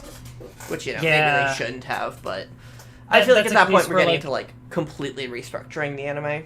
Yeah, that's a case where the fast pacing of of Despair Arc hinders it, because, like, that would have been one of the things I was, like, if I had any expectations going into DR3, one of the hopes would have been that it would like, show how the characters came to be who they are. Mm-hmm. And it doesn't fully deliver on that, unfortunately. I feel like if it had done more with Natsumi and Sato's death, we could have had that. Like, show us how that happens. Yeah, they really did just breeze through that element, too. Like, it was there and gone. Mm-hmm. And it's like, it was cool to get to see the characters. And I did like how they tied, Natsumi's death into, like, Hinata's arc. Mm-hmm. But it's just the like talks of, like, talent and stuff. It was neat. But other than that... You could have used it to tie, like, that's how Fuyuhiko and Peko and Mahiru all fall to despair. Mm-hmm. Whereas here, it's just kind of like, it happens, people are sad, life moves on. And I feel like that's kind of like, in microcosm, the issue, but it's like, the video just feels too easy, It would have been nice to just see, like, even just once to see something similar to what we see with Makoto. Yeah, no, like, you can, I guess, sort of assume that they all saw, like, things similar to that. Yeah, like, but I think it would do a lot to show us that. Right. Like, when Chisa is like getting brainwashed, for example. Like, that's a case of where one person is victim of the video at a time. We can, like, hone in on them. What? Yeah, with that, you kind of just see, like, the picture of Munakata just, like, disappear. That's kind of the most... Yeah, so it would be just kind of like, show us the process there. Whereas, like, if you want to have them all succumb to despair at once, you need to establish this kind of thing ahead of time. Yeah, instead we just kind of... the shot of everybody with, like, the crazy swirly eyes, and it's yeah, like, those eyes oh! are shit. I know, a lot of people hate the video, and I was less kind to it this time around. I was less into it. But I still think it's fine, like, it's not unworkable. I think it also ties into the fact that, like, this was created to be an anime, and because, like, having the animator involved, like, I think it worked for me on that level, like, on that meta level. Even if I do think it was presented in way, like, it could have been presented better, it could have been incorporated better. Yeah, like, imagine if there was just, like, an extra cooler here to, like, really flesh that out. Yeah. But yeah. I don't know. So, last thing on my list. Ending the series. Danganronpa is done now. Like, the Hope's Peak arc is over. See, this is where, I could also see people maybe having, like, some issues with the ending of the series that, like, they rebuild the academy. I think, like, I don't think that's know inherently how, bad. I don't know how, like, the school framework still fits. It doesn't. Like, that is not something I thought about at all while watching DR3. Was, outside of, like, Chisa, how she handled the characters. I think by this point, they've graduated, they've moved on from school. But then they move on from school by going back to school. What? Yeah, I don't know. Younger generations. I suppose, yeah. I guess it works on that level. But like passing the hope on sort of thing. Yeah, it be the hope for the future. Mm-hmm. I just think that, like, as an ending, it's rushed. You spent 2 visual novels, two light novels, a shooter game, and an entire anime building up to this ending, and it's just like a fight. And then with that, it's over. And I will say, I did like the bit in the ending where Komaru and Toko are with the characters, and you get to see Komaru interact with the people. Yeah, and that's nice. Like, I feel like once you get to, like, that part, like, it's mostly fine, except for Kyoko being there. But it's like, other than that, it's like, what it takes to get there is kind of too fast. I don't know. Yeah, that's where, if, with the ending being kind of quick, maybe if we had only brought back the survivors and spent, we could have used the second half of the episode to flesh out the ending. It feels almost kind of like a, it sort of reminds me, I guess, in that way of, like, the way shonen manga will kind of end, because they're designed to go on for forever. And by the time it ends, a lot of them kind of wrap things up quickly. Like, the final fight happens, and there will maybe be, like, a chapter or 2 of cooldown, and then, like, the series is over. A lot of series don't really get to be, like, long-term planning, especially, like, shonen series, like in Jump. I am so frustrated that, like, I knew they were gonna do this, but, like, when Chiaki shows up with Hinata at the end on the boat, and then it's like, oh, she's not gonna stick around. There's no way that they keep her. And then she just fucking fades. It fades, and it's just like, fuck you. Plurality! Yeah, that's a thing you can read, I guess. Yeah, I'm fond of reading that as plural at the end there, but that's very indulgent of me. I guess on that matter, there's also the point of Hinata, like, keeping the Kamakura powers, but also still, like, retaining his individuality. There is a tag on AO3 that is just Hinata and Izuru share a body simultaneously. I mean, like, that's fair. I just don't know what it's the most plural thing, and it feels like most of the people using that tag don't get it. I just don't know what it means in the sense of, like, Hinata's character arc in DR2, because the point at the end was, like, you know, he can risk losing his individuality for, or, like, he won't have talent, or, like, he can give up on the talent for his, I don't know, there was, like, it felt like they were at odds with each other, and them kind of fusing at the end. I think it is. I maybe have to think on it more. Like, I don't have much of a stance on it either way, as like a net good or net bad. Mm-hmm. It's also more just like the things surrounding it are worse for me. This is just sort of a point where I don't really know what to think of it.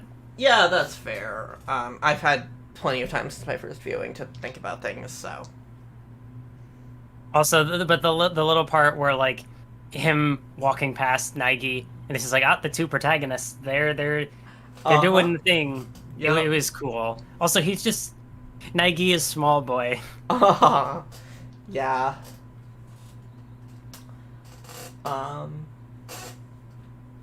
And we also, if we're just kind of at the point now where we've hit most of our topics, the Despair opening is a fucking banger. Oh yeah, Kami-iro Ase is just, like, one of the best anime openings. Yeah. It's so good. Like, the pastels and the breathy vocals. It's a very, very soothing vibe. Yeah. Big fan of that. A big fan of Benaria in general. Something that my version didn't have, but I guess would have been, like, the broadcast thing also, that, like, they change the opening partway through, and so the color palette is different. Mm-hmm. And it's like, ooh, this is good. Mm-hmm. Also, the fucking shot that, like, I wanted to use for the post I made on Twitter the other day, but it's a fucking spoiler, because her existence is a spoiler, but, like, Mukuro in the background with the knives, that made it into the holding, thumbnail. like, everybody. That made it into the thumbnail for the stream. Nice. But yeah, Mukuro, I don't like her characterization here, but I get a lot of shots of her, so that's cool. She does some cool stuff. Yeah, Mukuro is, I don't know, there are 3 different versions of Mukuro, and this is the worst one. Yeah, it just feels like she is there because, Junko is a popular character. Junko is cool. We need to have another character here to just talk about how cool Junko is. Yeah. Except also incest. Yeah, that too. Wait, no. I've had the Despair OP in multiple playlists for ages. There we go. Yeah, it's great. One of the emotions that my model has is frowning. So I'm doing that now. Yeah. Mikro deserved better. Yeah. I'm glad she got something, and, like, that fight with Peko. Yeah, like, I'm glad, like, in a sense, I'm glad she was there, because now I have Mukuro screen caps, which I couldn't do before because she barely existed. But then it's also, like, I am interested in reading Danganronpa If, because this did nothing for me as far as, like, wanting to see Mukuro be a character. Yeah, I don't know. For the fanfic that I've written, it's like I pick and choose what from each of the 3 versions of Mikuto, like, I want to use, and it's mostly If with, like, some of 3. A lot of stuff in DR3 feels like it's there because they wrote it into the game, so it's obligated to show up in the anime regardless of whether or not it's good or relevant. Yeah, that's fair. Yeah, I think, like, you know, it's a prequel, so they need to do all the prequel things, and that was a bit of a trap. Yeah, that's the thing, like, the dynamic between the two, is that Future Arc tells a very restricted story, and so in that sense, it's very limited in how it can kind of fuck things up, I think. It has a much smaller scope, and is able to, I think, execute that well. Whereas Despair Arc kind of has to pick up the slack and fill in the gaps, as well as also doing the prequel stuff. And in that sense, it's almost too open-ended. It has too many topics to juggle I don't know, in, like, ways that are compelling. There is a quote that I think about often, that, like, in its original context applied to game design, but it can apply to anything. And that's, restrictions breed creativity. Mm-hmm. Because creativity can be limitless. Mm-hmm. But, you know, I give you a piece of white paper and say, draw. You can draw anything. Uh-huh. If I say, you know, draw a box and then draw something inside of that box, suddenly, you know, that's a limitation. It needs to fit within that box. And that lets you kind of hone in on what you would do, you know, what should go inside that box. What can go inside that box, what would fit inside that box. The restrictions breed creativity quote is from Mark Rosewater, who's one of the lead developers on Magic the Gathering.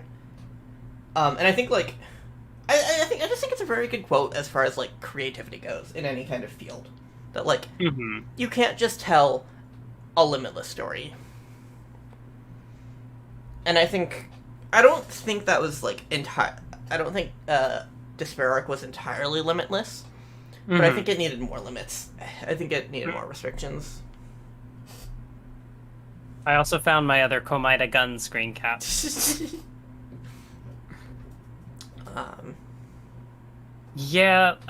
Despair Arc, I liked the slice of life moments. Like, at the start of Despair Arc, I think was when it was at its best. Yeah. But I think and then as it goes further, I think it kind of progressively loses me. I still like not it. to say that there aren't not that there aren't interesting things in the back half. It just kind of, like, the things I liked about it become less and less prevalent, and other things, you know, take that place. But, you know, I still like it, you know. For all my criticisms, it is a piece of media that I enjoy. It is one of my... I like it more than, like, everything in the franchise except If and the first game. Okay. So I take it we kind of have contrasting stances here, where you prefer Despair Arc and I prefer Future Arc. Yeah, well, I was talking more about, like, DR3 as a whole. Oh, DR3 as a whole. Okay, but that's fair. I would still put Despair Arc over Future.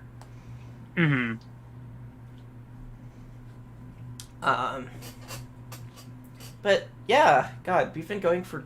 My stream's been live for 2 hours now.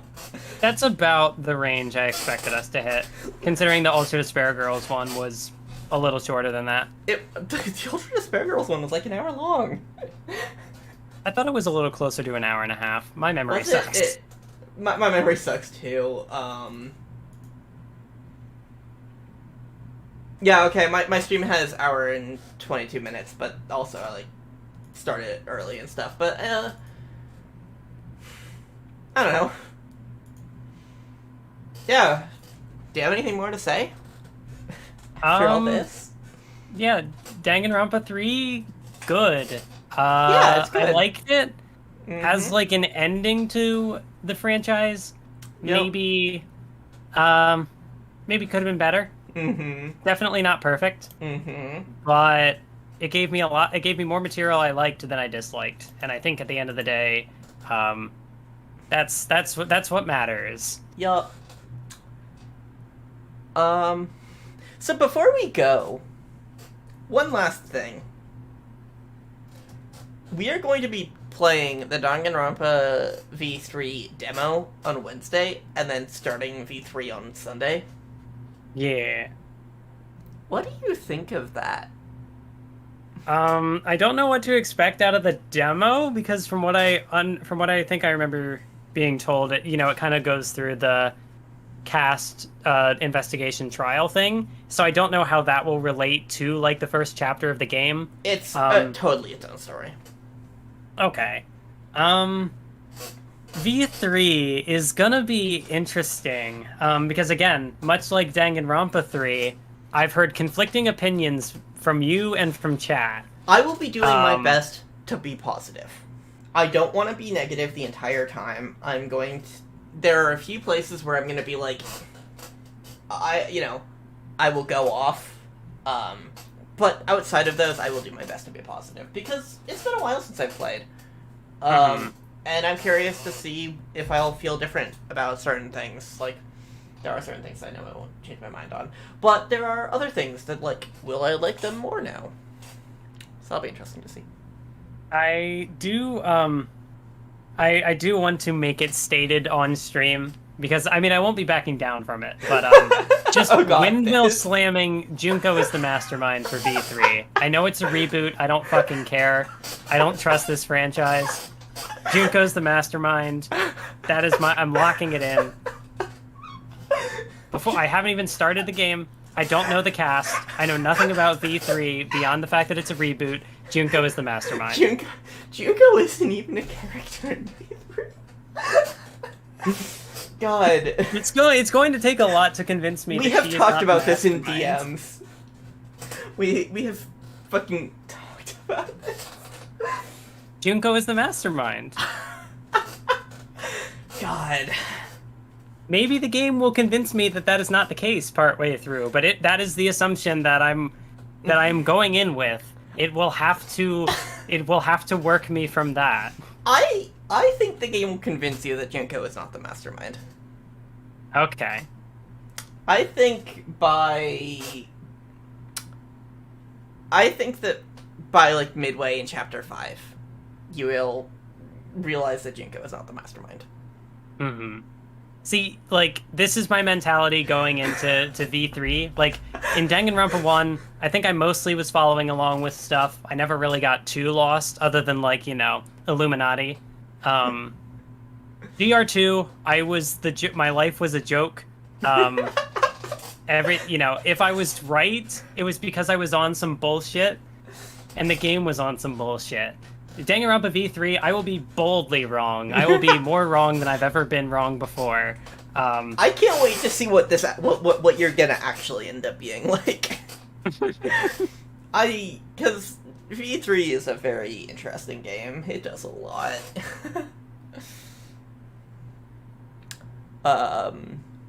We're definitely gonna get something out of it.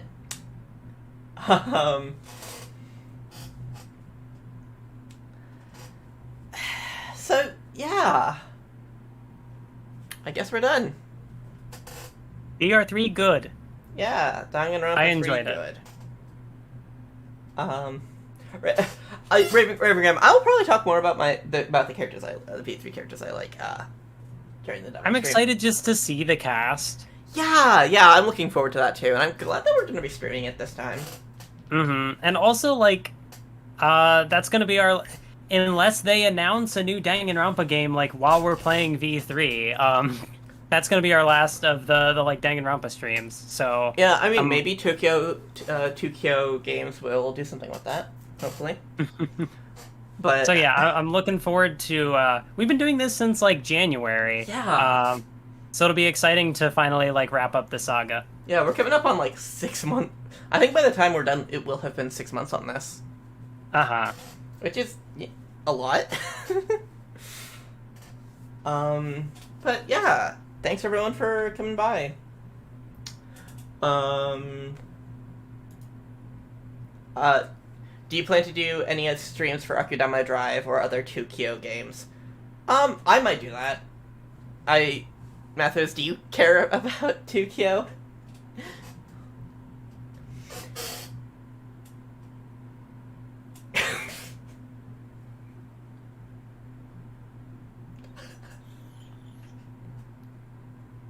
You really just said that. Okay.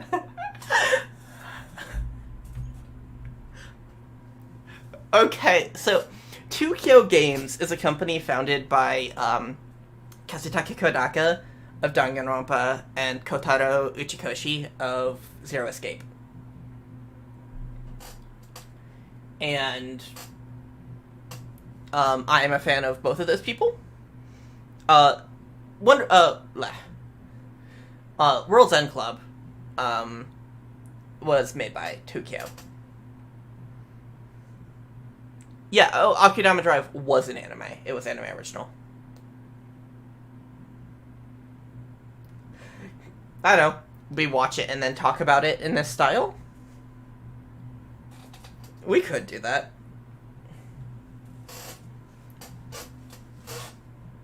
I watched like half of it before falling off of it while it was airing, and it was fun. I would be down to finish it and like do a stream about that later. I don't know. I feel like I am more of the 2Kyo person of the two of us. So I feel like I should be the one answering that. I don't know. Maybe I'll finish Akudama someday. I do want to play, like, Uchikoshi's early visual novels. I do want to play, the Synoleum Files, but I think those would happen off screen. More than, like, something I would stream. I just realized that I fucking muted you. I just realized that I muted Mathwiz on my end, because I was, like, trying to say goodbye. Oops. Wait, so, like, muted me on your stream or Discord? On my stream. Okay, so... okay. It was only for, like, a couple minutes. I gotcha. That's fine. I probably lost my microphone privileges after Tomaida's ass. God, did that even... I think that was after I had muted you, too. God. Yeah, I don't know. Like, I've seen some buzz for, like, World's End Club? World's End Club, thank you. I've been enjoying the hell out of that. That could, like, I'd be interested maybe in checking it out, but it would be more like if we were going to cover it on stream, then I would actually play it. Yeah. So it's like, I don't know, once we finish Danganronpa, if we want to keep doing the collab stuff, we can probably find things to do. Yeah, I know. I think that's, like, we talk about that in July. Yeah, I know I've seen you doing, like, the 999 streams, and definitely, like, the escape room format doesn't look like something that would interest me. Uh-huh. Because I have no brain cells. I would just get lost. Maybe we could play Phoenix Wright. Hmm. I mean, an adventure game based in trials, investigations, or just like visual novels, or like. Yeah, I don't know much about games, so I don't know what I would be interested in. Which I makes know. it kind of hard. We can talk about this in July and also off stream. Yeah. Okay. Please play Ace Attorney. I want to. Like, I feel like I believe we have talked about, like, playing Ace Attorney also.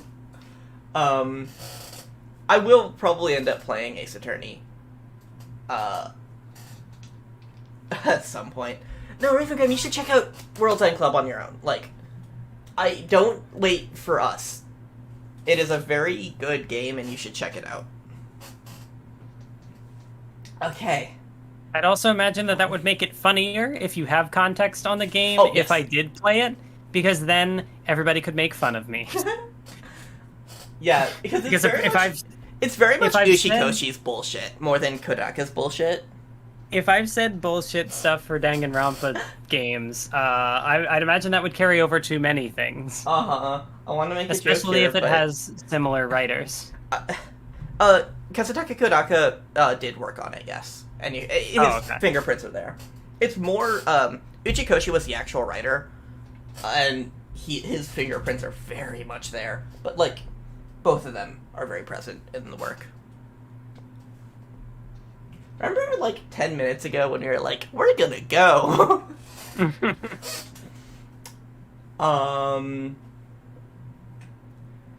God, okay. I know. Bye. I'm done. Thanks for coming, everyone. Bye.